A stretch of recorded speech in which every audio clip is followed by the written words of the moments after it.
Hi, and welcome back to another Tech Talk. Today's talk will focus on photography basics. Now let's get started. My name is Sally Simpson. I am a student here, and I also work on campus in the marketing department. I have a business where I'm a brand photographer. So I do a bunch of different things, but this is just an aspect of things that I do day to day. And so, as a brand and lifestyle photographer, I focus on photographing people who are building brands, entrepreneurs, people who have a call or something that the Lord has laid on their heart and they want to get some visuals to align with the purpose or whatever it is that they're birthing forth. And so I help them bring that to life. I think photography is a lot about storytelling. And so I'm always super excited to kind of partner with my subjects or clients and help them bring that to life. I've been a photographer for about 5 years now.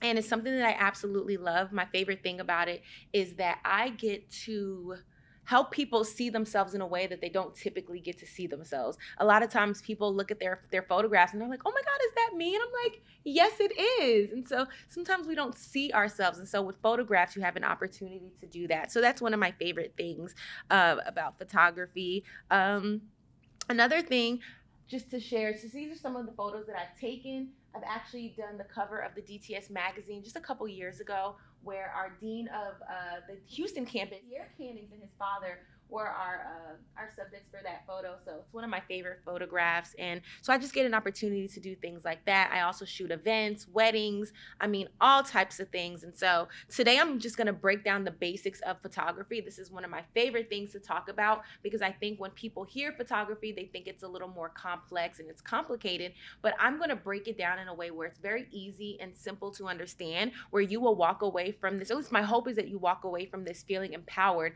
to kind of get out there or just feel like you've learned a little bit more than you've known about photography in the past. Okay, so today we're going to cover 4 areas. We're going to cover photography foundations.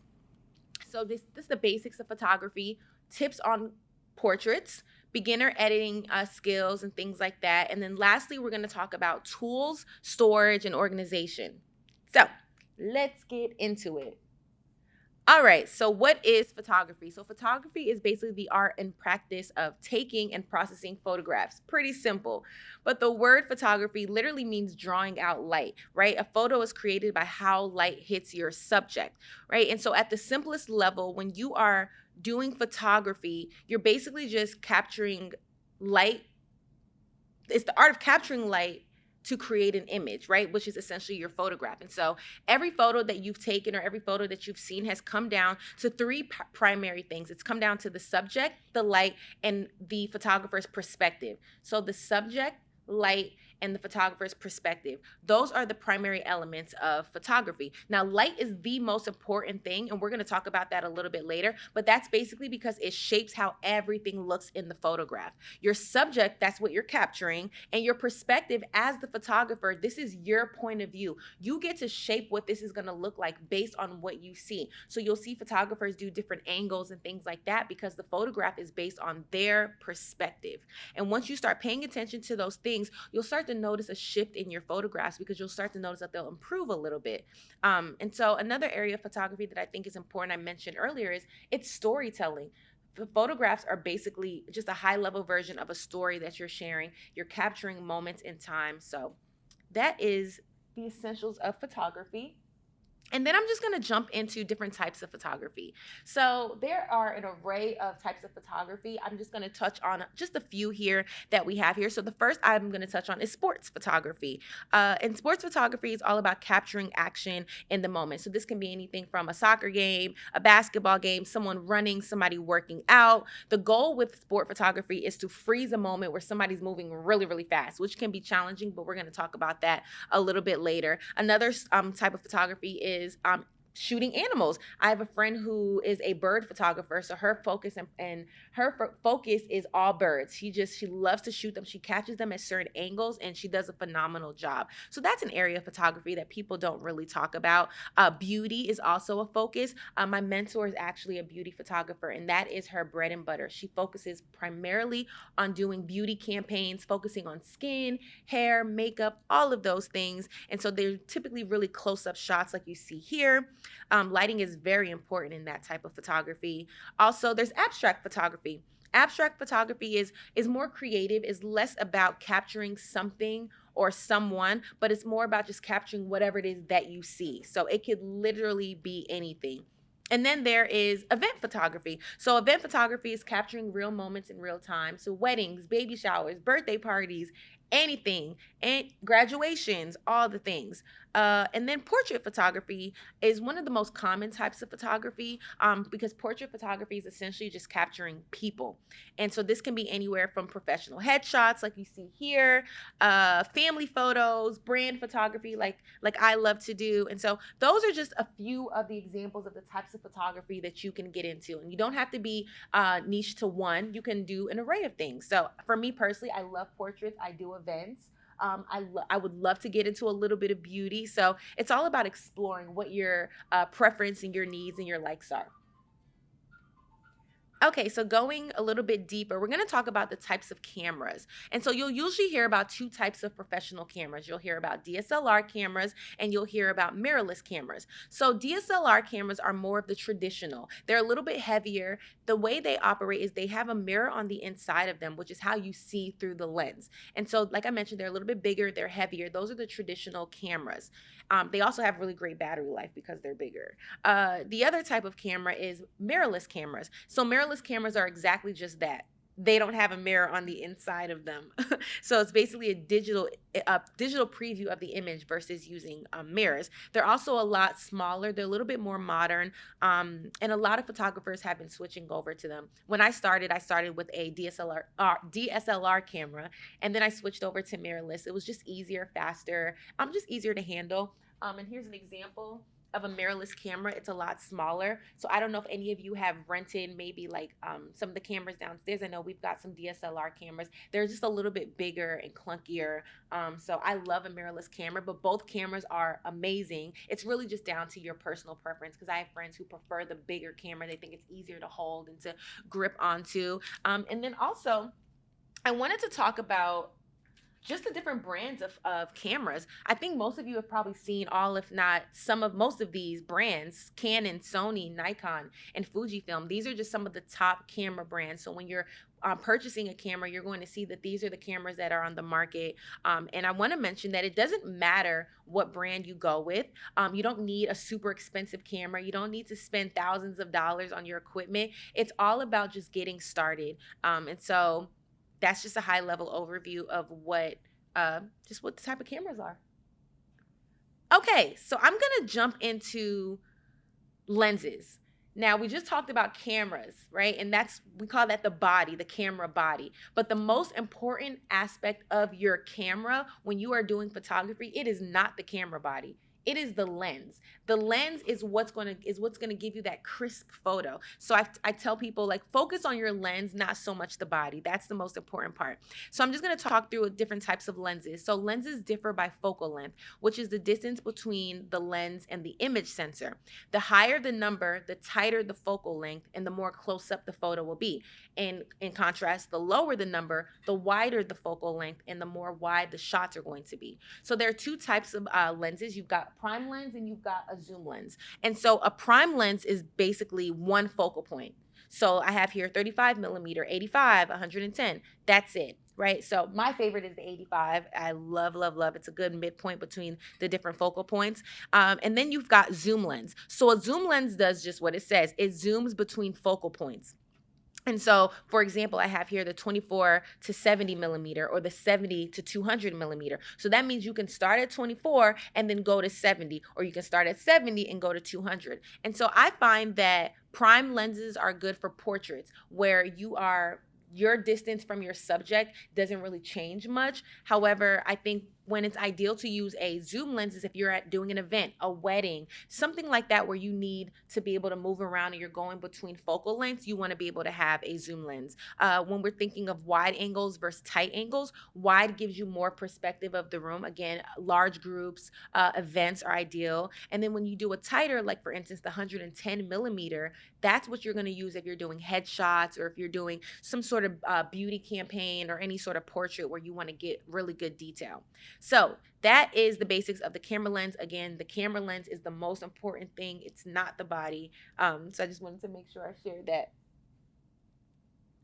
All right. So we're going to go into the most important part of this conversation today.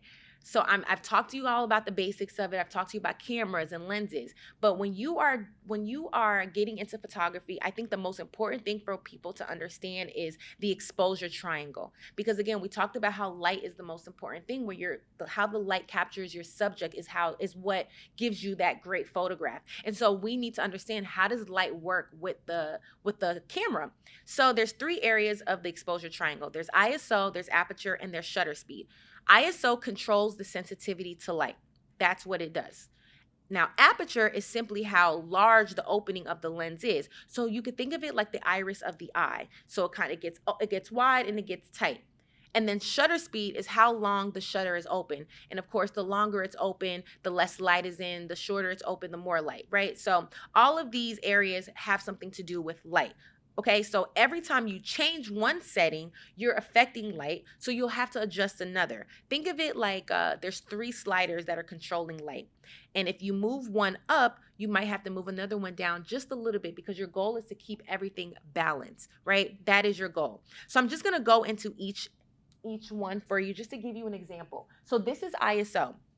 So as mentioned, it controls sensitivity light. So the higher your ISO is, the more sensitive your camera is going to be to the light, which means that in reality, you're boosting the incoming light so that your image can be brighter, right? And so if your ISO is too high, what happens is it creates noise. You've ever seen photos that are kind of grainy? That's because the ISO was too high. And so you see here just a range. I have 100, 200, 400, and 800. I think it's ideal to start with 100. That's the lowest, before you start moving it up. So like if you're in let's say you're photographing in a certain space and the light is low in the room, you're gonna want to boost up that ISO so that it can be brighter. So that's typically when you're gonna play with your ISO. You don't want to bump it up too much, and it can go anywhere from 100, and some cameras can go up to like 32,000. It gets really, really high. But again, the higher you go, the more grainier your photo is. So you're gonna have to play with it and figure out, what do you really need to do. So that's ISO.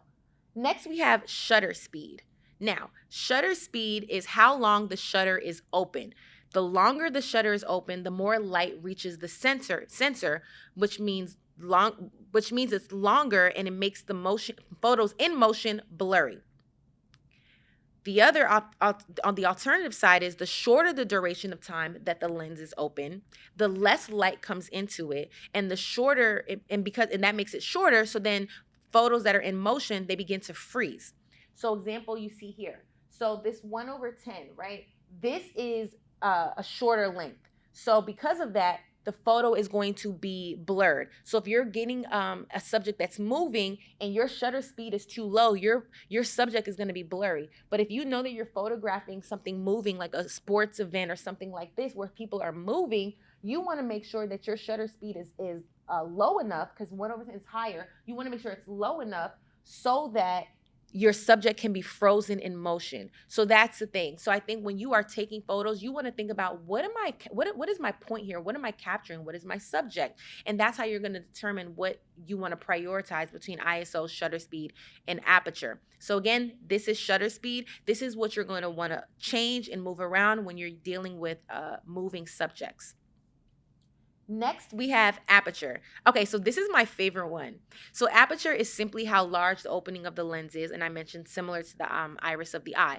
So the aperture is represented by what's called f-stop. So when you are changing the aperture on your camera, you'll see F, and then you'll see a number like 1.4, or it goes even up to like 16 or something like that. It can get really, really high. So the larger the opening, the more light shines through. The brighter the photo, the lower the number. So 1.2 is probably the lowest. So that means it's a larger opening, and that means more light is shining through. Therefore, the photo is brighter.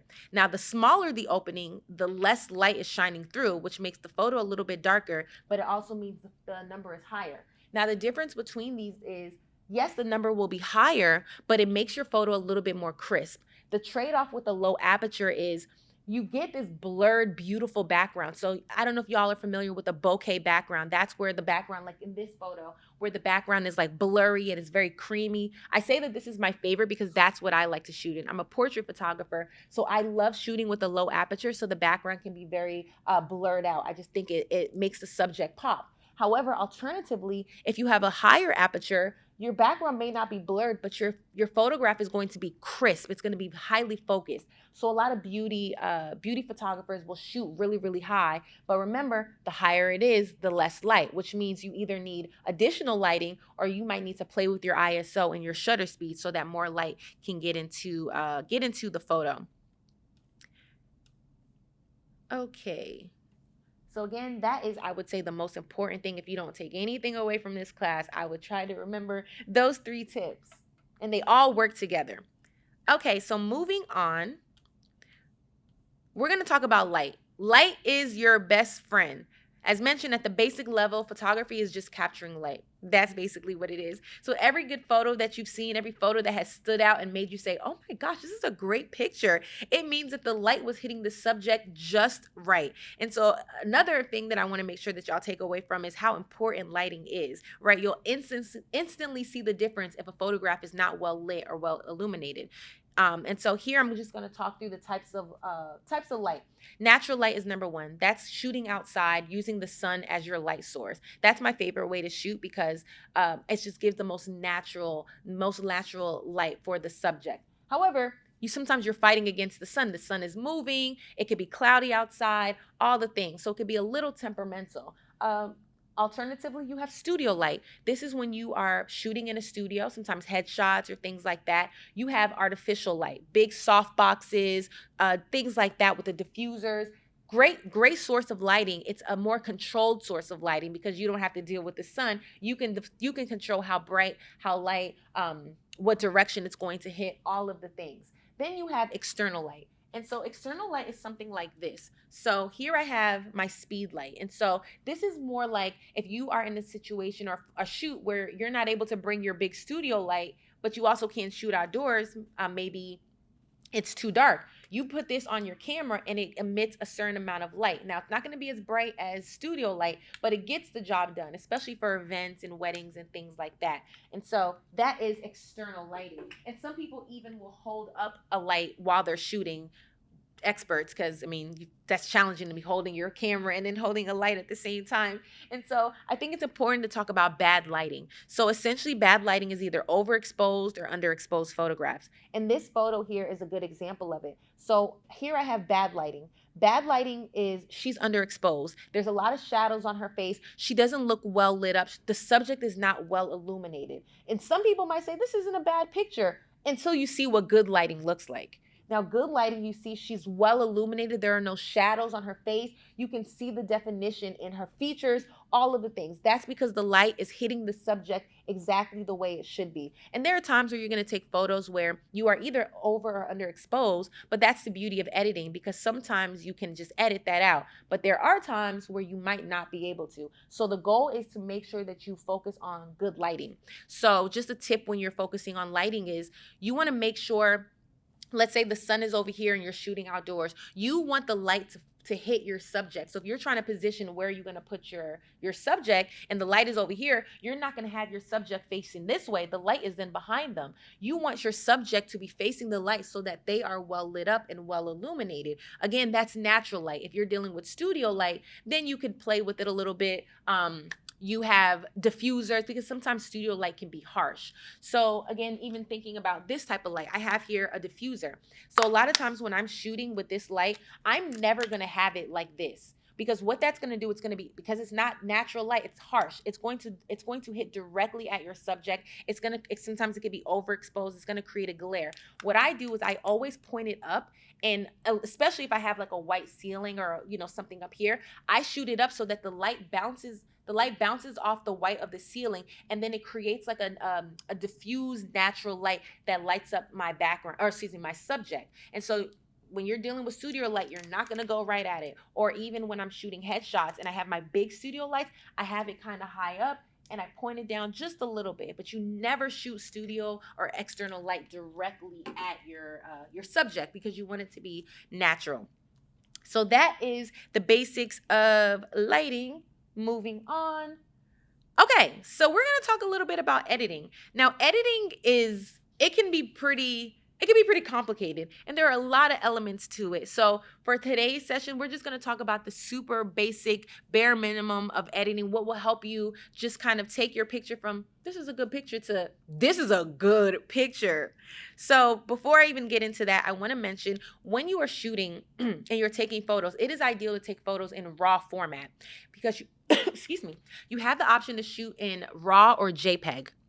Now, RAW is a heavier file. It's going to be a couple gigs. So it's a big file. However, it allows you to get as much data of the photo so that when you are editing, you're editing and you have good data to edit with. Now, if you shoot in JPEG, which is a smaller file, lower resolution, when you begin to edit, you'll notice that your editing is not going to be as crisp. The photo is going to have some inconsistency. Sometimes it could be out of focus. So I always recommend when you shoot, you could change the setting in your camera to shoot in RAW. And then after you shoot in RAW, you upload it to whatever tools you use. You will edit in RAW, but then you'll save it as a JPEG. So shoot in RAW, save as JPEG. So when you're delivering files, JPEGs are a lot smaller. Hopefully that wasn't too confusing. And so that's that. We'll talk a little bit about tools in the next slide, but I want to mention when you're editing, there are two primary tools that people tend to use, Lightroom and Photoshop. There's some people that prefer one over the other. I prefer Lightroom. It's just a little bit easier to learn. I think Photoshop is a beast of a tool in two ways. A beast meaning it is powerful, it's amazing, it's strong. I mean, it could do so many things, but it can also be kind of complex. And so I find that Lightroom is a little bit easier to learn. And so that's where I have found myself doing majority of my editing. And so you could do either or. But if you can learn Photoshop, that is an amazing skill set to have. But Lightroom does a lot of the same things. And so when I'm editing, I'm just enhancing the photo. I'm enhancing the beauty of it that's already there. I'm not changing the integrity of the photo. I'm literally just enhancing it, bringing the beauty out of it. And so I like to keep things pretty simple. I'm not an over editor. The first thing I like to do is I adjust the brightness. So like I said, light is important. So because you can what we call post-production when you're in editing, if your photo is a little dark, you can increase the exposure in editing and just brighten it up just a little bit. And if it's a little too exposed, you could bring it down just a little bit. So I always start with the brightness to make sure it's not too dark and it's not too bright. Then I love to add contrast. So contrast is what makes a photograph pop. It just adds that element of oomph to it. And so when you increase it, it brings the life of the photo out just a little bit more. When you decrease it, it reduces it. Sometimes when you enhance your exposure when you're editing and make it a little bit brighter, you lose the integrity of the subject. And I find that sometimes it removes shadows and just the things that are important that give you that contrast in the face, especially when you're shooting people. And so with contrast, you can bring it up or down, but you don't lose the integrity of the photograph, which is what I love about contrast. Another thing that I edit is enhancing the vibrancy. That just makes a picture pop. So it just brings out the natural colors. And so I like to shoot people. So people come in an array of complexions and skin tones and all of that. So when I'm editing, I want to make sure that the complexion of my subject is standing out. I want to make sure if they're wearing bright colors, that the colors stand out. So I enhance the vibrancy. I also adjust the temperature. So the temperature, you can make it warmer or you can make it cooler. I know photographers who primarily photograph, who edit with very warm pictures. You'll notice that they have almost like a yellow tint to them. They're just warmer. They prefer that. On the other hand, I like my photos to be true to the natural color. And so while I'll enhance it, I won't go too warm and I won't go too cool. I like to keep it true to what it is. And in another sense, you can make it cool, which will make it look a little bluer, just a little colder, if you will. So these are just the type of editing skills that you can learn to just make your picture stand out a little bit more. Another thing I like to do, and this is sometimes the last thing I do, is I'll crop or straighten the photo. No matter how much you hold this camera and you try to keep it straight, there are going to be times where your photograph is going to be tilted a little bit. It's going to be a little crooked. You can edit that. You can literally in Lightroom, there's a button where you can click it and it will straighten up your photo. And let's say you've taken a picture and you've got let's say you're taking a picture at an event and the trash is on the side, but the subject looks really good. Crop it out just like you would do in Paint. crop it. And so those are some of the basics to editing that I think, even as simple as they seem, they could really take a picture from here to here. And I think those basics are important to learn. And then as you grow, if you want to learn more detailed things like retouching, masking, things like that, then you're free to do so. But I think these basics will really transform a photograph. All right, and so onto our last slide, we're just going to talk about tools, storage, and organization. So, as I mentioned, Lightroom and Photoshop are two of the top tools for editing. I think they're very important that if you are going to edit, you might want to learn one or the other. I know, like on the iPhone, there's like you can now edit on your iPhone, which is really cool. There's all of those features. But I think if you're working with professional photographs, you might want to use something that's a little bit more robust, like a Lightroom or a Photoshop. But on the business side, for those of you who say, this has been a hobby, but maybe I want to take it to the next level. On the business side, there are tools like Acuity, Honeybook, and Calendly, which help with scheduling, contracts, invoices, and just keeping everything organized. So I use Acuity, and so my clients have the opportunity to go to my Acuity page. They can book me on there. It'll literally send them an automated email. It'll send them my contract, all the things they're able to sign it. It's really, really seamless. Honeybook is another one that's a fan favorite. And then Calendly is just, you can use that in any business, honestly, not just photography. It's a way to get people to schedule time with you just to have conversations, and you can have like preliminary questions as they're like booking you through your Calendly. So that's a great tool to have for anything that you're doing where you need to connect with people. Next, I'm going to talk about storing your photos. Storing your photos are really important because you'll find that, like I mentioned, raw photographs are heavy. They have a lot of gigabytes to them. They can be they could just take up a lot of storage. And so where are you going to house all of these photographs? Where are you going to put your files? And so I suggest keeping it on an external hard drive or Dropbox or Google Drive. Those are the first three that I'm going to mention. And so for me personally, I use an external hard drive. It's got a couple terabytes. And so all of my photographs that I've ever taken are housed on here. It is a best practice to kind of house your photos in two places just in case you lose your external. And so some people will use an external hard drive and then they'll upload to Dropbox or Google Drive because they're more cloud-based and they allow more storage. Another tool is called PixieSet. I love PixieSet. PixieSet is great for delivering photos to your clients or even just hosting your photos. So like I house my portfolio on PixieSet. I think it's great because their free version is amazing. I use the free version and I love it. And I'm tending to having to deliver galleries to clients all the time and it works amazing. And lastly, organization. Organization is your friend and it will save you so much time. So as you are storing your photographs, as I mentioned, I suggest you back up all your photos. You want to organize them by year, date, or even event. So I literally have in my external hard drive, I've got each year, and in each year I have a month, and in each month I have all the events that I've shot or the people that I've shot, the date, and that's how I keep it organized. So I know if I need to go back to a photo shoot from 2023, I can go straight to my external hard drive and just jump in there. And you want to make sure that you just name your photos clearly because your future self will thank you. So those are just some best practices as we talk about tools, storage, and organization. And I just want to preface with, you don't have to do all of these things. These are just some best practices. Some of you may say, I just want to learn how to use a camera a little bit better, and it's just a hobby. And in that sense, you won't really need to focus on a lot of these things. But if you ever want to take it from hobby to freelance to a full business, these are just some of the best practices that you could follow. All right, so that brings us to the end of our tech talk. I hope that this was helpful. I hope that you learned something new. I tried my best to keep it as basic and high level as possible, but still valuable for you all. I think my best encouragement would be just to not overthink it. I think photography, as the photographer, I think photography is all about your perspective and how you view your subject. And I think if we just lean into that, we get really, really great output and great photos. We hope this talk was helpful. Thank you so much for joining us, and we'll see you at the next Tech Talk.